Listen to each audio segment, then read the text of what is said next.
মমতা বন্দ্যোপাধ্যায় পার্কে সোজা হাঁটলেন না ব্যাকওয়াক করলেন তা দিয়ে তো শিল্প আসবে না।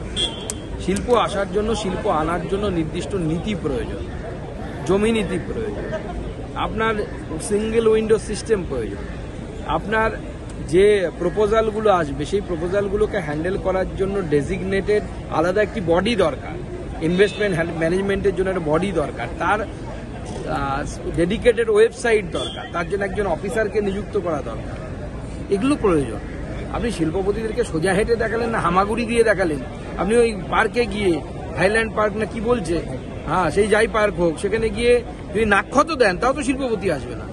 আপনি ব্যাকে হাঁটুন, সোজা হাঁটুন, যেভাবে হাঁটুন বা শীর্ষাসন করুন, শিল্পপতি হয়ে আসে না।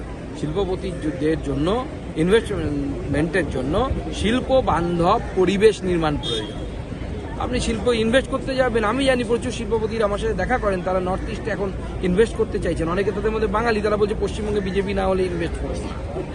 আমার কাছে শিল্পপতি আছে যারা বলেছে যে পশ্চিমবঙ্গে বিজেপি এলে আমরা ইনভেস্ট করব, কারণ আমরা যখন কোনো টেন্ডারে পার্টিসিপেট করতে চাই, পশ্চিমবঙ্গে বিভিন্ন নেতাদের নাম নিচ্ছি না, তাদের সেকেন্ড ইন কমান্ড তাদের পার্টির, তার আত্মীয় স্বজনদের কাছ থেকে ফোন চলে যায়, কারণ বকলমে তার আত্মীয় স্বজনরা সব জায়গায় টেন্ডার ফেলে অন্য কোম্পানির নামে।